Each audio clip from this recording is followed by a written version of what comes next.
चंद दिन पहले गैर कानूनी तौर पर यूरोप जाने वाले लोगों की बोट डूब गई और तकरीबन 400 पाकिस्तानी मारे गए। ऐसा हादसा पहली बार नहीं हुआ। हर चंद माह के बाद ऐसी होलनाक खबरें सुनने को मिलती हैं। पिछली बार इस बारे में एक आर्टिकल लिखा था जो अपने फेसबुक पर शेयर किया तो मुख्तलिफ कमेंट्स पढ़ने को मिले, जिनमें बेशतर का कहना था कि पाकिस्तान के हालात इस कदर बिगड़ चुके हैं कि कोई रोजगार मुयस्सर ही नहीं। ऐसी सूरत हाल में लोग बैरूने मुल्क ना जाएं तो क्या करें। बंदा गरीब ना मुल्क में जिंदा रह सकता है ना मुल्क से बाहर। पाकिस्तान में तो कोई काम ही नहीं है। बंदा यूरोपीय ममालिक में जाकर बेरागेरी भी करे तो बाइज्जत तरीके से फैमिली को पाल सकता है। मेरा नुक्ता नजर आप सबसे कुछ मुख्तलिफ है। पहली बात तो ये है कि जब एक गरीब खानदान का लड़का अपने वालिदैन को मजबूर करके 23 से 35 लाख का कर्जा लेता है या अपनी माँ के जेवर बाप की जमीन बेचकर अपने गैर कानूनी सफर के लिए पैसे अरेंज करता है, तो वालिदैन को उसके इस नाजायज मुतालबे को मानने से साफ इनकार कर देना चाहिए। उसे समझाना चाहिए कि वो ये सब अफोर्ड नहीं कर सकते। दूसरी बात, अगर एक गरीब खानदान इतने पैसे अरेंज कर सकता है तो क्या बेहतर नहीं कि इससे कोई दुकान या मकान खरीद कर किराए पर चढ़ाकर माहाना आमदनी हासिल कर ली जाए, या उसके 10वें हिस्से से कोई स्मॉल बिजनेस, चाय, बर्गर, आइसक्रीम, चाट का food cart, boutique, rickshaw, taxi, ठेला, ढाबा या कोई भी घरेलू सनत शुरू कर ली जाए।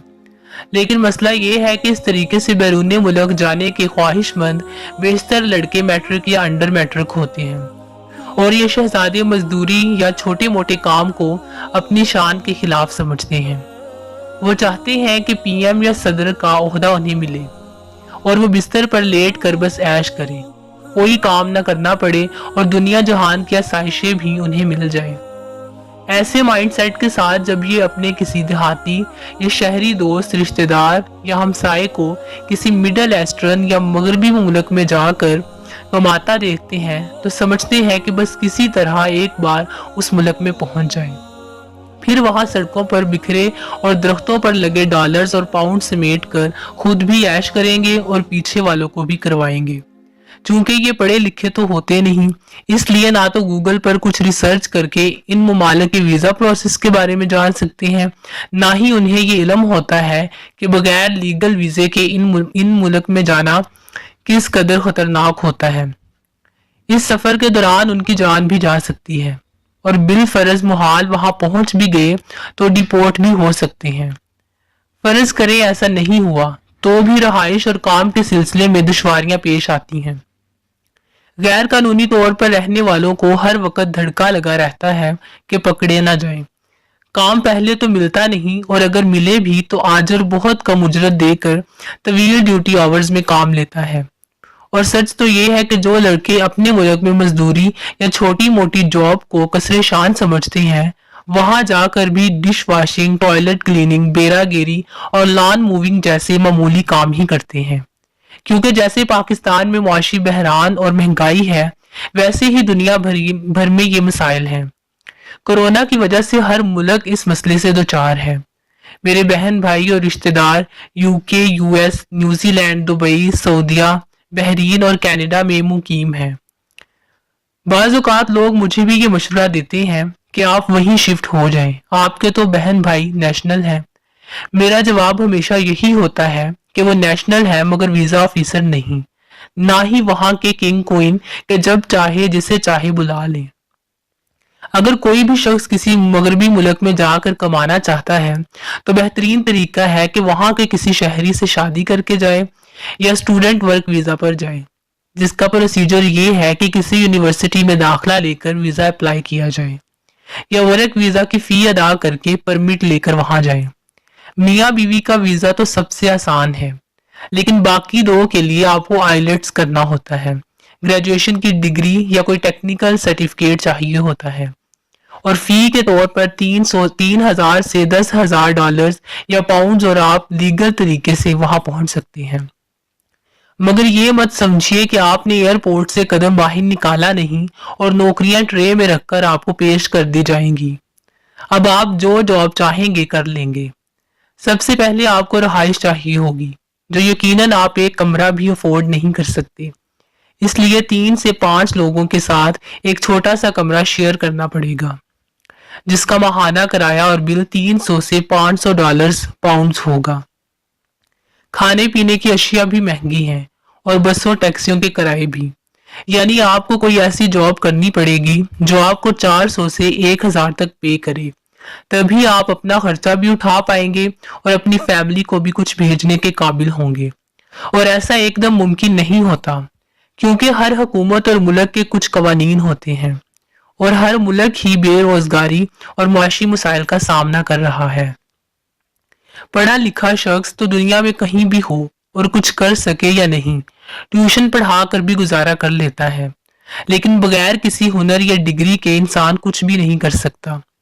जो लोग पाकिस्तान में रहकर काम नहीं कर सकते, वो बाहर जाकर क्या करेंगे? इसलिए बजाय बाहर जाने के खबत में मुब्तला होकर और पैसे और जान गंवाने के अपने मुल्क में ही कुछ करने की कोशिश करनी चाहिए। पिछले 40 साल से इंसानी स्मगलिंग के केसेस मंजरे आम पर हैं। ये इंसानी स्मगलर्स फी तो इतनी ही लेते हैं जितनी के लीगल वीजा की होती है, मगर सफर गैर कानूनी तरीके से करवाते हैं। कभी कंटेनर्स में बंद करके, तो कभी छोटी सी बोट में सैकड़ों मुसाफिर बिठाकर, तो कभी पैदल बर्फ और सहराओं में चलाकर ये बॉर्डर्स पार करवाते हैं। नतीजतन अक्सर ये बोट समंदर में डूब जाती हैं, कंटेनर्स में दम घुट जाता है या बॉर्डर पुलिस की गोलियों का निशाना बनकर ये जवान आंखों में यूरोप के ख्वाब सजाए लहद में उतर जाते हैं और उनके वालिदैन, बहन, भाई, बीवी, बच्चे जो कर्जे के बोझ तले दबे होते हैं, बिल्कुल ही बेयारो मददगार रह जाते हैं। बाज़ औक़ात तो अपने प्यारों की लाशें पाकिस्तान लाकर उनकी तदफीन भी नहीं कर पाते कि ना कोई रिसोर्स होता है ना पैसा। और हमारी हुकूमत के लिए अवाम की जान वाहिद चीज है जो बेकार तरीन है। इसलिए हुक्मरानों की बला से लाशें पाकिस्तान आए या नहीं, उन्हें कचरे के ढेर पर फेंका जाए या समुद्रे बर्द कर दिया जाए, किसे परवाह है। अब जरा उन लोगों का तस्वुर कीजिए जिनको 23 से 35 लाख का ना तो कर्ज मिलता है, ना ही वो कुछ बेच कर ये रकम हासिल कर सकते हैं। उनके पास सिर्फ और सिर्फ एक ऑप्शन होता है, अपने मुल्क में रहकर कोई भी काम करने का। चनाचे वो हर वो काम कर लेते हैं जिससे बाइज्जत तरीके से रोजगार हासिल कर सके और अपनी फैमिली को सपोर्ट कर सके। एक मजदूर अगर सारा दिन कमर पर बोरियां लाद कर या किसी ट्रॉलर पर सामान ढो कर भी कुछ कमाने की कोशिश करे तो दिन का 1000 तो कमा ही लेगा। सब्जी फ्रूट का ठेला लगा ले, समोसे चावल या दाल बेच ले, फैक्ट्री में मजदूरी कर ले, दुकान में सेल्स मैन लग जाए, अपने खेतों में सब्जी फल या कोई अनाज लगा ले, बकरी मुर्गी भैंस पाल ले, तो कुछ ना कुछ तो कमा ही लेगा। थोड़ा होगा मगर फैमिली का साथ होगा तो गुजर बसर हो ही जाता है। लेकिन दयारे गैर में ना जुबान आती हो, न जान पहचान हो, जेब भी खाली हो, तो बंदा वतन वापस आने के काबिल भी नहीं रहता और अक्सर गलत लोगों के हाथों में पड़कर कई बुराइयों का शिकार हो जाता है। पिछले दिनों वॉइस ऑफ अमेरिका की एक रिपोर्ट देखी जिसमें इटली में मौजूद गैर कानूनी पाकिस्तानी लड़के जिस्म फरोशी करते दिखाई गए थे, क्योंकि काम मिल नहीं रहा था और इस काम में पैसा ज्यादा होता है। अगर कोई लड़का ना माने तो लोग उसे पुलिस के हवाले करने की धमकी देकर मजबूर कर देते हैं। मुझे हैरत होती है उन वालिदैन पर जो अपने 13 साला बच्चे को इस तरीके से बैरूनी मुल्क भेजने पर तैयार हो जाते हैं। मेरे बेटे 13 और 9 साला जब तक स्कूल से वापस ना आ जाए, मेरी जान सूली पर अटकी रहती है। जरा ताखीर हो जाए तो मैं वैन ड्राइवर को फोन पर फोन करने लगती हूँ। 100 तरह के वसवसे जहन में आते रहते हैं। फिर कैसे वालिदैन अपने 13 से 22 साला बच्चों को 7 समुंदर पार भेजकर इत्मीनान से बैठ सकते हैं? क्या उन्हें मालूम नहीं कि पाकिस्तान जैसे मुल्क में दरिंदे हैं तो मगरबी ममालिक का क्या हाल होगा, जहां हर तरह का नशा और जुर्म राइज है।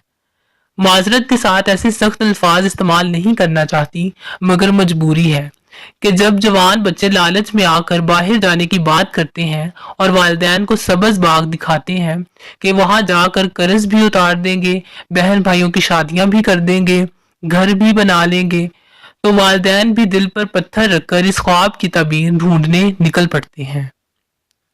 लेकिन अफसोस कि ये सारे ख्वाब उस वक्त चिकना चूर हो जाते हैं जब उनके बच्चों के मरने की खबरें टीवी पर चलती हैं या एजेंट की कॉल आती है कि आपका बेटा फलां जगह जख्मी पड़ा है। अगर जिंदा सलामत देखना चाहते हो तो मजीद 20 लाख दो, वरना लाश भी देखनी नसीब नहीं होगी। तब ये वालिदैन रो रो कर हुकूमत को कोसते हैं, दुहाइयां देते हैं कि उनके बच्चों को या उनकी मैयतों को उनके पास लाया जाए। हालांकि ये तरीका इख्तियार करने का हक सिर्फ और सिर्फ उनके पास था। किसी ने उन्हें मजबूर नहीं किया था कि अपने बच्चों की जान से खेलें। रोजगार, बुनियादी जरूरियात, जिंदगी और सहूलियात फराहम करना हुकूमत का फर्ज है। लेकिन अगर हमारी नाअहल हुकूमत हमारे हकूक और अपने फराइज अदा नहीं करती तो क्या खुदकुशी जायज हो जाती है? याद रखिए, रज़ाक अल्लाह ताला की ज़ात है, कोई इंसान नहीं। इसलिए सबसे पहले उसकी तरफ रजू कीजिए, उससे दुआ कीजिए, मदद मांगिए और मकदूर भर कोशिश जारी रखिए। आपके नसीब का रिस्क आपको जरूर मिलेगा, कोई इसे छीन नहीं सकता, और जो आपके मुकद्दर में नहीं लिखा वो आप कितनी भी कोशिश कर लें पा नहीं सकते। मैं दो ऐसे वाकयात की गवाह हूँ। एक साहिब जो खासे बड़े ओहदे पर फाइज थे, जायज कमाई से घर बनाकर उसमें शिफ्ट होने से एक दिन पहले इंतकाल फरमा गए। एक खातून को उनके भाइयों ने घर खरीद कर दिया जो 2 माह में बेचना पड़ गया क्योंकि उनके शोहर को कारोबार में नुकसान हो गया था। इसलिए अल्लाह की तकसीम पर राजी रहना सीखें। अगर अल्लाह चाहता तो सबको एल्वन मिस की तरह अमीर बना सकता था, उसके खजाने में रत्ती भर कमी ना आती। लेकिन जरा तसव्वुर कीजिए, ऐसा होता तो कोई किसान, मजदूर, वर्कर, मोची, हजाम, ड्राइवर वगैरह ना होता। फिर सारे काम कौन करता? मुस्तहकीन की मदद के लिए खैरात, सदकात और ज़कात का निज़ाम मौजूद है। सरकारी अदारे ना सिर्फ मुफ्त में हुनर सिखाते हैं बल्कि माहाना वजीफे भी देते हैं और कोर्स पूरा होने के बाद कट सिलाई मशीन्स वगैरह देते हैं। कई एनजीओज और मुखीर हजरात रोजगार के सिलसिले में मदद कर रहे हैं। शर्त सिर्फ ये है कि आप मेहनत करने के लिए तैयार हों। दूर के ढोल सुहाने होते हैं, इसलिए किसी का मुंह लाल देखकर अपने मुंह पर थप्पड़ मत मारिए। अपने घर में फैमिली के साथ रहकर कनात पसंदी इख्तियार कीजिए।